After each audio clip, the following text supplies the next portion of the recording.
الله فلا مضل له ومن يضلل فلا هادي له ونشهد أن لا إله إلا الله وحده لا شريك له ونشهد أن سيدنا ومولانا محمدا عبده ورسوله صلى الله تعالى عليه وعلى آله وأصحابه وبارك وسلم تسليما كثيرا كثيرا اما بعد.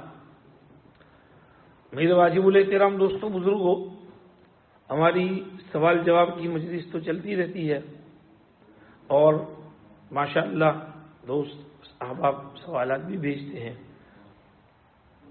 ہمارے مولانا جنید صاحب نے فرمایا کہ سوال کہ حضرت مفتی سعید صاحب کے کچھ حالات بیان کرو. ابھی بھی ایک سوال ہے. سوال میں ضروری نہیں کہ صرف مسئلے مسائل کا سوال ہو. تو انہوں نے جب یہ فرمایا کہ بھئی حضرت مفتی سعید صاحب کے کچھ حالات بیان کرو، تو مختصر اختصار سے ان کی حالات بیان کرتے ہیں. حضرت مفتی سعید پالن پوری صاحب، آپ کی ولادت باسعادت 1360 مطابق 1940 کالیرہ بناس کانٹھا شمالی گجرات انڈیا، پالن پور جو ضلع کا مرکزی شہر ہے وہاں ہوئی. آپ کی پڑھائی کی بسم اللہ آپ کے والد محترم حاجی یوسف صاحب سے ہوئی. پھر دارالعلوم چھاپی میں آپ داخل ہوئے. وہاں آپ کے ماموں مولانا نذیر احمد پالن پوری سے ابتدائی تعلیم نحو صرف وغیرہ پڑھنا شروع کیا. ان کے ماموں وہاں سے گھر لوٹ آئے تو مفتی سعید صاحب بھی ساتھ آئے. 6 مہینے یہاں پڑھا. اس کے بعد آگے مزید پڑھائی کے لیے 1377 مطابق 1958 میں، یعنی 17 سال کی عمر میں کہیے، مظاہر العلوم سہارنپور پڑھنے کے لیے تشریف لے گئے. وہاں شروع کی کتابیں جو منطق نحو صرف وغیرہ کی ہیں پڑھی. حضرت مولانا صدیق کشمیری صاحب منطق کے بڑے ماہر تھے. ان سے اور دیگر اساتذہ سے مظاہر العلوم سہارنپور میں فیضیاب ہوئے.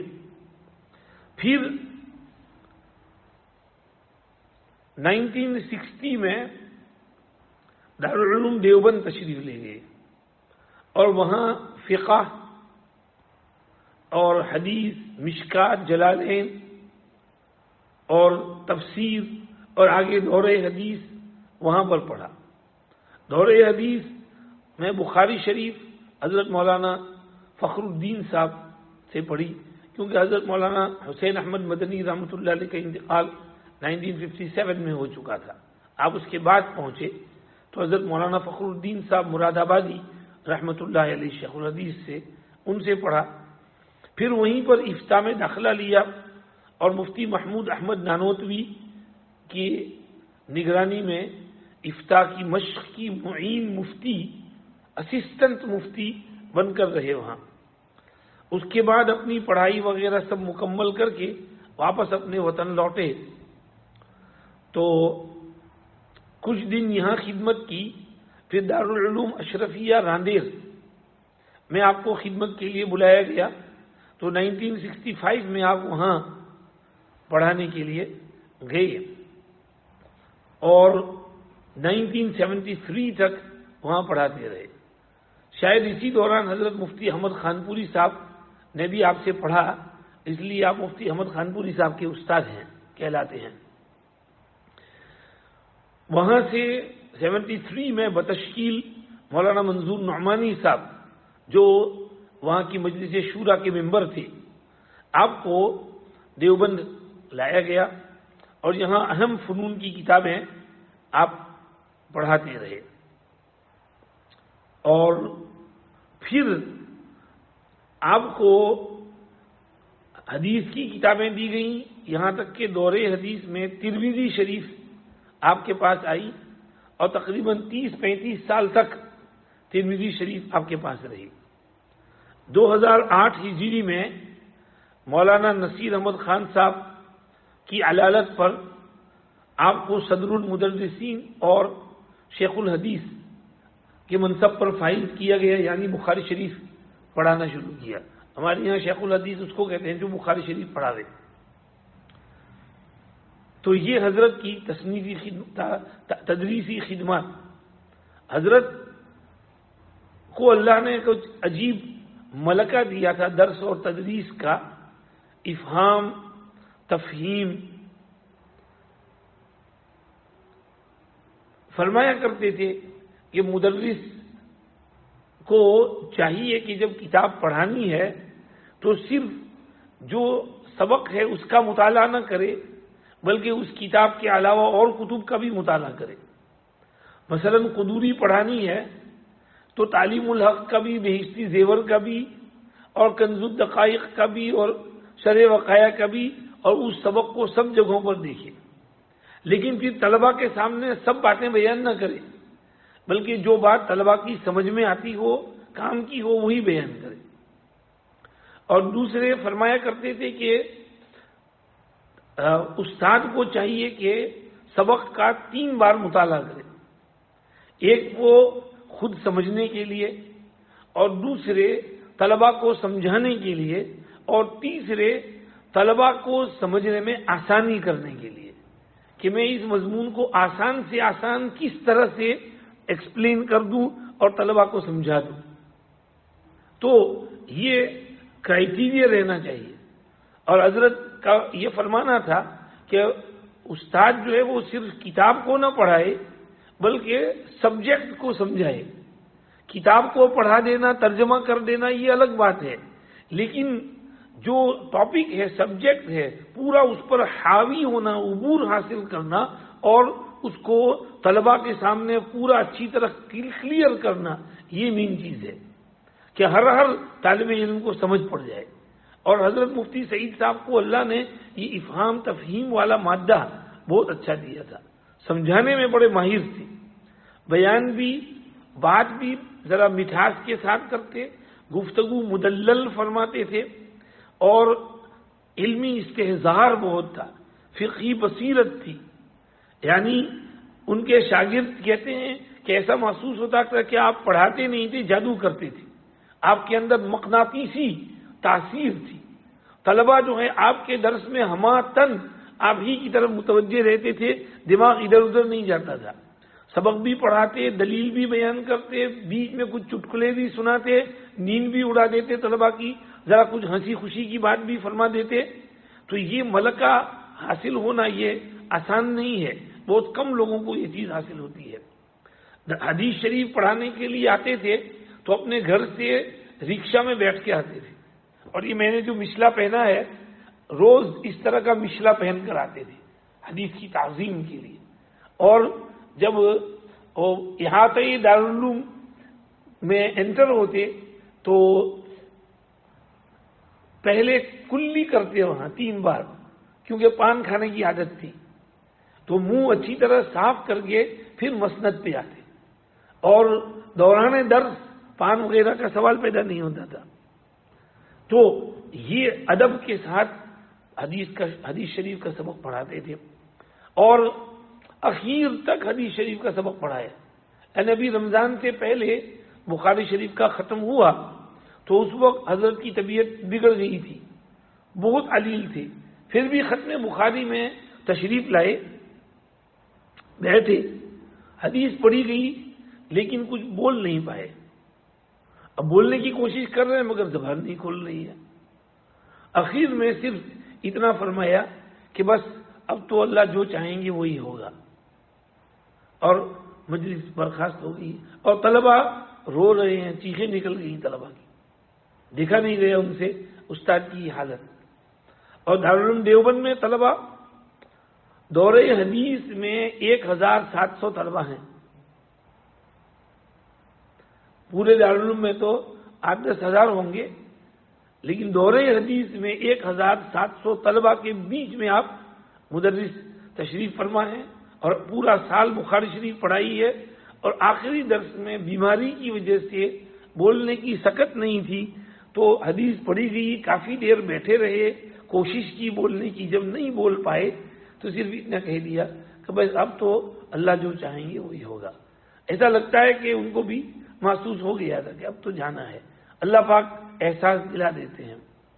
حضرت کو پھر بمبئی لائے، بمبئی ہاسپٹل میں داخل کیا گیا، یہاں آپ کے خاص معالج بھی تھے جن سے آپ کو اطمینان تھا، پہلے بھی بیمار ہوتے تھے تو بمبئی ہی آتے تھے، تو طبیعت کچھ سنبھل گئی، رمضان میں بیان کرنا بھی شروع کیا، آخری بیان آپ نے 14 رمضان کو فرمایا ہے، اور وہ آخری بیان میں آپ کی آخری بات ختم نبوت کے اوپر ہے کہ حضور آخری نبی ہیں۔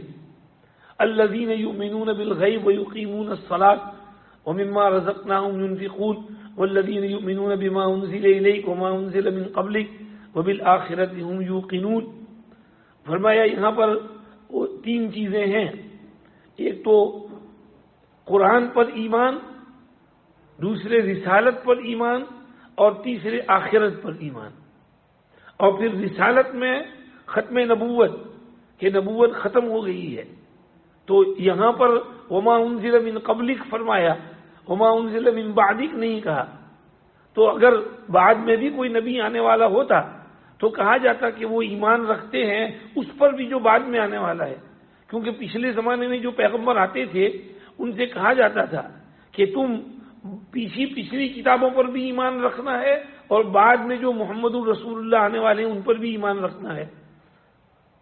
وَإِذْ أَخَذَ اللَّهُ مِيثَاقَ النَّبِيِّينَ لَمَا آتَيْتُكُم مِّن كِتَابٍ وَحِكْمَةٍ ثُمَّ جَاءَكُمْ رَسُولٌ مُّصَدِّقٌ لِّمَا مَعَكُمْ لَتُؤْمِنُنَّ بِهِ وَلَتَنصُرُنَّهُ، بعد میں رسول آیا تو تم اس کی مدد کرو گے اور اس کی نصرت کرو گے، مگر یہاں ایسا کوئی عہد نہیں لیا گیا، معلوم ہوا حضور کے بعد کوئی نیا نبی آنے والا نہیں ہے۔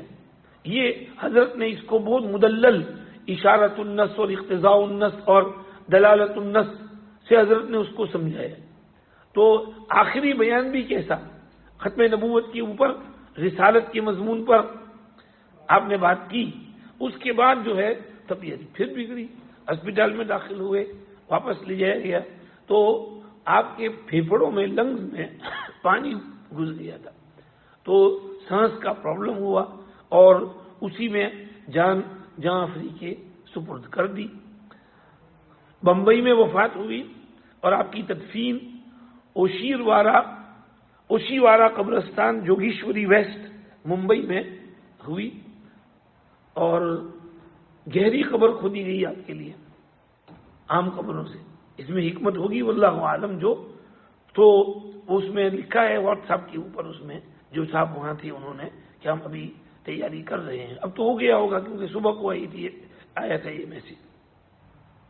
اب حضرت مفتی سعید احمد صاحب پالنپوری رحمۃ اللہ علیہ نے تصانیف بھی بہت چھوڑی تھی، تحفۃ الالمعی شرح ترمذی، تحفۃ القاری شرح البخاری، رحمۃ اللہ الواسعہ شرح حجت اللہ البالغہ، تفسیر قرآن، ہدایت القرآن، اور بھی بہت سی کتابیں، ہر فن میں تقریباً آپ کی کتابیں ہیں، کافیہ کی بھی شرح لکھی ہے، صرف میں بھی کتاب لکھی ہے، اور ماشاءاللہ بہت اچھی لیگیسی پیچھے چھوڑ دیے ہیں۔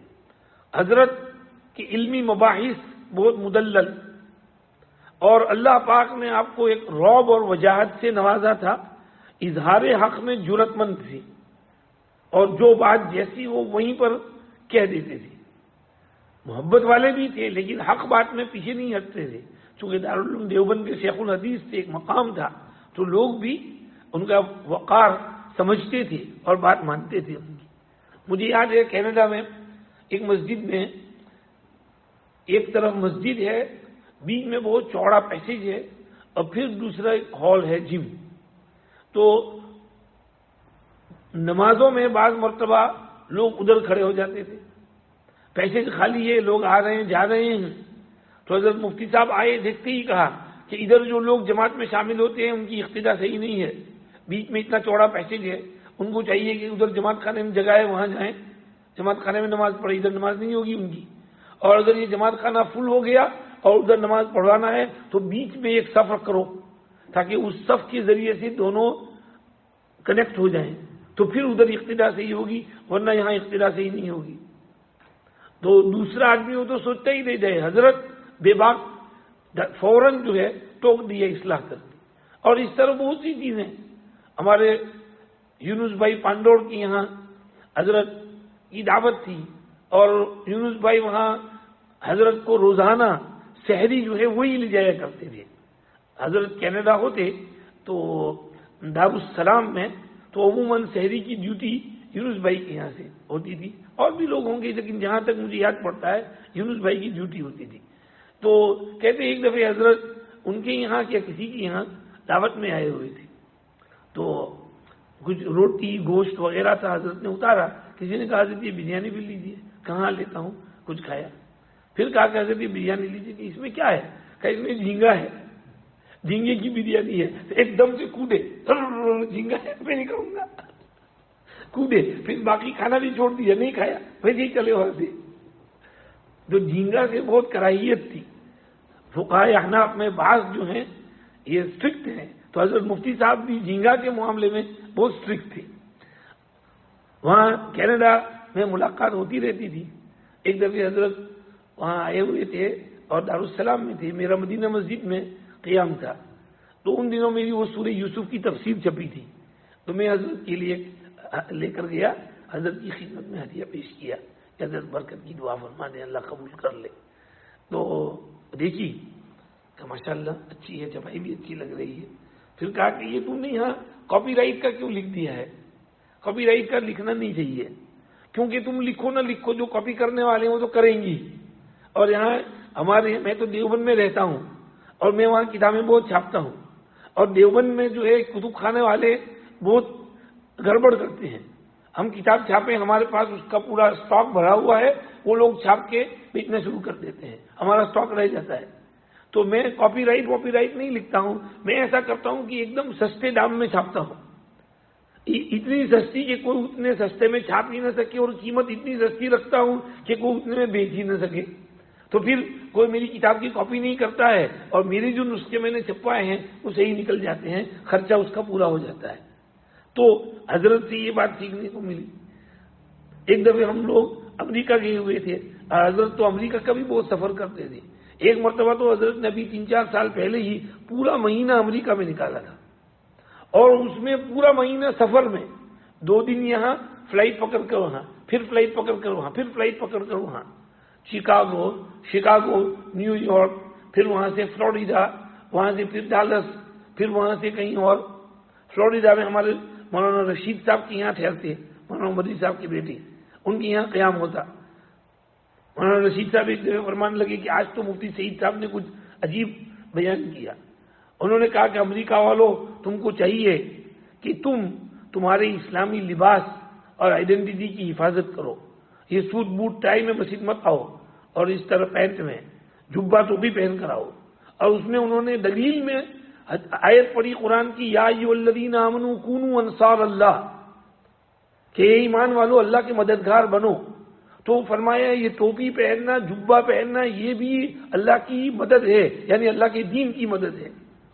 اور فرمایا کہ اس سے تم اپنی آئیڈینٹی شو کرتے ہو کہ ہم مسلمان ہیں، اللہ کے دین کو باہر ظاہر کرتے ہو. تو اب چھپاؤ نہیں اپنی آئیڈینٹی کو دکھاؤ، ظاہر کرو. اس میں اللہ کے دین کی نصرت ہے، مدد ہے. بہت اچھا پوائنٹ بیان کیا. ایک مرتبہ میں بھی گیا ہوا تھا ڈالس میں، میں تو بھول جا گیا سب، لیکن ہمارے دوست حافظ وحاج نے بھی صبح مجھے ٹیکسٹ کیا کہ مجھے یاد ہے آپ ڈالس میں آئے تھے اور میں بھی وہاں تھا، حضرت مفتی صاحب بھی وہاں تھے، ہمارا ایک ہی گھر میں قیام تھا. وہاں مولانا سعید صاحب ہے، مولانا اسماعیل گنگات کے بہنوئی ہوتے ہیں یا سالے ہوتے ہیں، وہ بلاتے تھے حضرت کو. تو وہاں قیام تھا، بھول گیا کن کے گھر میں قیام تھا. تو ایک کمرے میں حضرت سوتے تھے، دوسرے میں میں سوتا تھا، اور بیان کے لیے حضرت اس مسجد میں جاتے تھے، ہمارا اس مسجد میں جانا ہوتا. تو حافظ وحاج نے بتایا کہ حضرت میں 2-3 دن ٹھہرا تھا، تو حضرت بہت دل لگی فرماتے تھے. سحری افطاری ساتھ ہوتی تھی، سحری میں پان کھاتے تھے اور اخیر تک پان کھاتے رہتے تھے، بالکل اخیر میں جب ٹائم فنش ہو تب جا کر کے کلی کرتے تھے۔ تو پوچھا مجھ کو کہ مولانا یوسف صاحب بھی پان کھاتے ہیں؟ تو میں نے کہا کہ دوسری شادی ہوئی وہاں تک کھاتے تھے، اس کے بعد بند کر دیا۔ تو ہنس پڑے مفتی صاحب۔ میں نے کہا مولانا عبدالرحیم صاحب ابھی بھی کھاتے ہیں لیکن ہمارے حضرت نے بند کر دیا۔ تو ہنس پڑے۔ پھر مجھے پوچھا تمہارے والد صاحب؟ تو میں نے کہ میں پہچانتا نہیں ہوں، تمہارے والد صاحب کون ہیں؟ والد صاحب کے بارے میں نے کہا کہ ایسے مرکز پر امام تھے، 15 سال وہاں امامت کرائی، اور والد صاحب نے کتاب لکھی ہے بار تجویب۔ تو یہ سب سن کے بہت خوش ہوئی۔ تو الحمدللہ حضرت مفتی صاحب کے ساتھ ہمارا یعنی استفادہ بھی رہا، محبت بھی رہی، محبت والے تھے، خوش مزاج تھے، ہنسمکھ تھے۔ تو اب ان کے بارے میں ہم کیا کریں؟ ان کے جو شاگرد ہیں وہ ان کی لمبی چوڑی سوانح لکھیں گے اور یہ حال احوال بیان کریں گے۔ حضرت مفتی صاحب کے بعد تفردات ہوتے تھے، اور یہ بھی علمی مقام کی نشانی ہے۔ جب انسان علم میں پختگی حاصل کرتا ہے تو اس کی کچھ اپنی ذاتی رائے بھی قائم ہو جاتی ہے، تو اس میں ان کی اس رائے کی ہم تعظیم کرتے ہیں، احترام کرتے ہیں۔ یہ بڑے آدمی ہیں، بڑوں کی بات بڑی ہوتی ہے، تو ان کی رائے بھی اگر وہ اپنی الگ رائے کچھ بتائیں کہ اس مسئلے میں میری رائے یہ ہے، کبھی سبق میں کہتے بھی تھے کہ یہ اس مسئلے میں میری رائے یہ ہے، تم کو پسند ہو تو لینا ورنہ دیوار پہ مار دینا، تواضع کے طور پر ایسا کہتے تھے، لیکن اپنی رائے کو دلیل سے بیان کرتے تھے۔ تو بعض تفردات بھی ان کے ہیں، تو ان تفردات میں ہم ان کا احترام کرتے ہیں۔ مجھے وہاں پر حضرت نے فرمایا بھی کہ تمہارے یہاں مولوی عمر جی ہیں؟ میں نے کہا جی ہاں۔ کہا حضرت شیخ کی یہاں خانقاہ میں آیا کرتے تھے، میں بھی جاتا تھا وہاں، رمضان میں حضرت شیخ کی خانقاہ میں حضرت مفتی سعید صاحب جایا کرتے تھے۔ تو اس کا بھی وہاں تذکرہ کیا، ویسے ہی مجھے یاد آ گیا۔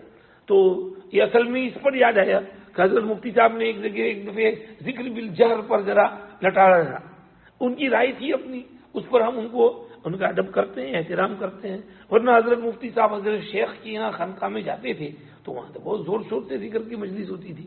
حضرت مفتی محمود الحسن صاحب وہاں موجود ہوتے، مولانا منور عالم صاحب بہاری رحمۃ اللہ علیہ وہاں ہوتے، منور حسین صاحب وہاں ہوتے، بڑے بڑے اکابر ہوتے، حضرت مفتی صاحب بھی وہاں ہوتے ان دنوں۔ تو وہاں ذکر کی مجلس تو ہوتی تھی، لیکن بعد میں ان کی رائے یہ تھی کہ بھائی زور زور سے ذکر نہیں کرنا چاہیے، مگر حضرت شیخ کی رائے تھی۔ تو ہم کہیں گے مفتی صاحب کا تفرد تھا، ان کی رائے ہے اپنی جگہ، لیکن دوسرے مشائخ نے اس کی اجازت دی ہے تو ذکر بالجہر کرے، کوئی حرج نہیں ہے اس میں۔ تو یہ حضرت مفتی صاحب کے کچھ مختصر حال احوال جو ذہن میں آئے کر دیے۔ ویسے اکابر ایک ایک کر کے جا رہے ہیں، جیسے شاعر نے کہا ہے ذهب الذين يعاش في اكنافهم بقي الذين حياتهم لا تنفع، جن کے پڑوس میں جینا ممکن تھا اور شوق ہوتا تھا کہ ان کے ساتھ ہم زندگی گزاریں، وہ تو ایک ایک کر کے چلے گئے۔ اب ایسے لوگ رہ گئے ہیں کہ جن کے جینے سے کوئی فائدہ نہیں۔ اللہ ہماری حفاظت کرے۔ دیکھیے علامہ خالد محمود صاحب بھی چلے گئے، کتنے بڑے علامہ تھے، فرق باطلہ کے مقابلے میں بالکل سیسا پلائی ہوئی دیوار کی طرح کھڑے ہو جاتے تھے، اور یہ رد شیعہ، رد بریلویت، رد قادیانیت میں بہت کتابیں لکھی ہیں، مطالعہ بریلویت 8 جلدوں میں لکھی ہے، اور پھر ابھی آثار التنزیل، آثار الحدیث، آثار التشریع، آثار الاحسان، یہ ان کے علوم اچھے محفوظ ہو گئے۔ ختم نبوت میں بیان کیا کرتے تھے برمنگھم میں، بہت لمبا چوڑا ماشاءاللہ اچھا بیان کرتے تھے۔ اور ایک مرتبہ شیفیلڈ میں ہم گئے ہوئے تھے تو وہاں ختم نبوتی کا جلسہ تھا، علامہ صاحب آئے اور کہا گیا کہ یہ کرسی پہ بیٹھ گئے، اس وقت میں بات کر رہا تھا، میں نے اپنی بات مختصر کر دی، انگلش میں تھی، علامہ صاحب اردو میں کرنے والے تھے۔ تو اب علامہ صاحب سے مصافحہ ملاقات بیٹھے، پھر علامہ صاحب بیان کرنے کے لیے وہ مائک کو ادھر لانے لگے، کہنے لگا نہیں مائک کو ادھر لے، خود کھڑے ہو گئے، 90 سال سے اوپر عمر تھی لیکن کھڑے ہو کر بیان کیا، ختم نبوت کا بیان کھڑے کھڑے وہاں پوڈیم پر۔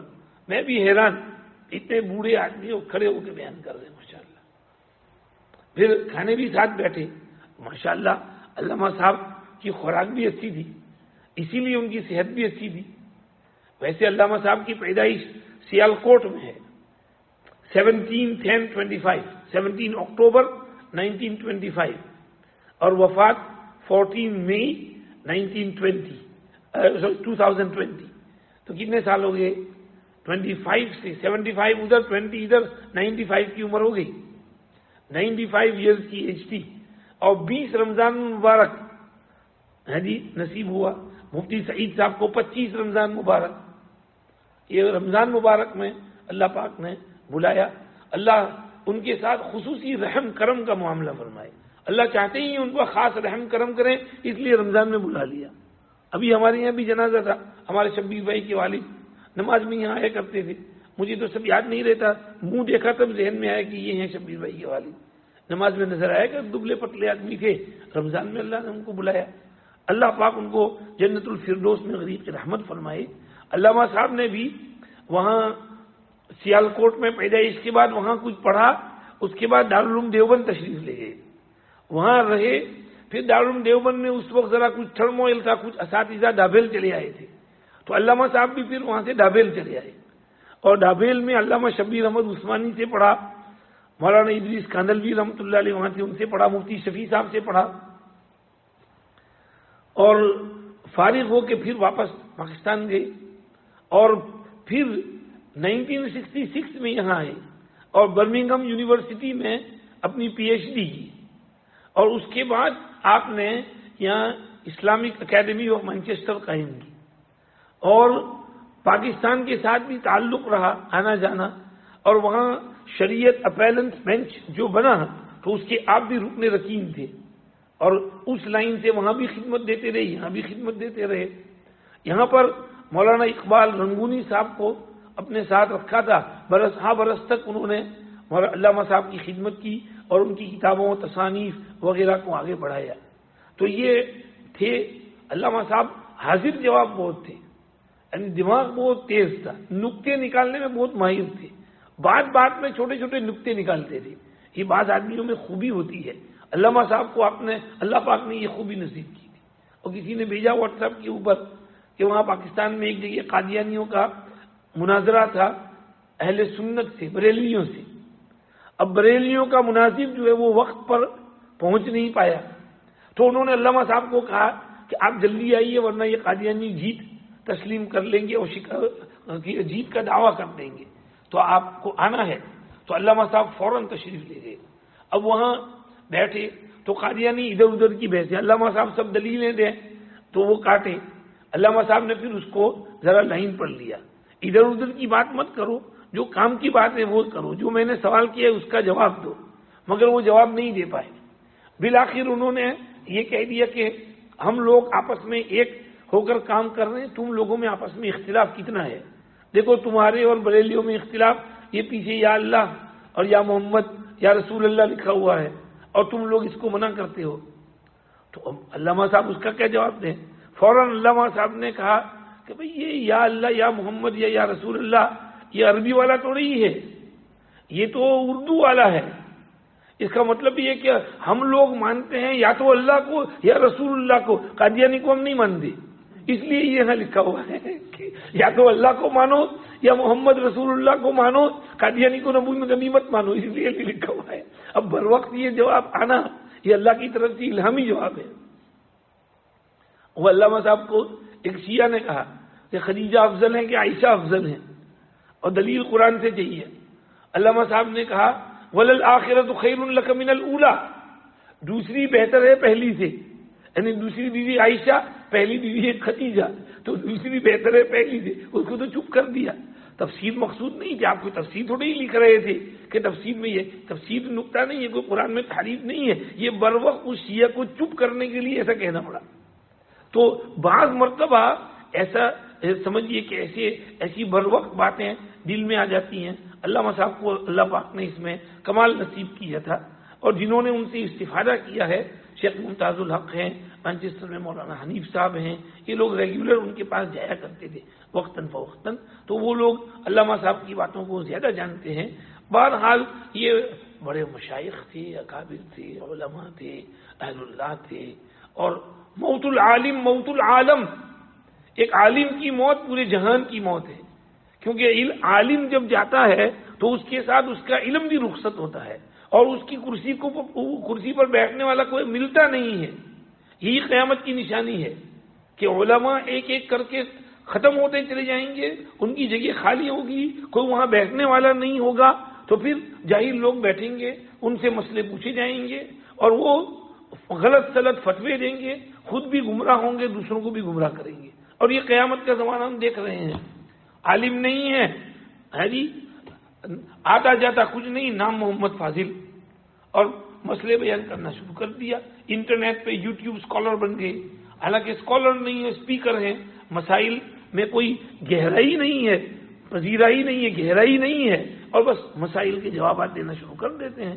تو اللہ پاک اس سے ہماری حفاظت فرمائے۔ خیر، بہرحال یہ حضرت مولانا جنید صاحب نے تبلیغ سے حکم دیا تھا، اس لیے میں نے یہ بات کر دی۔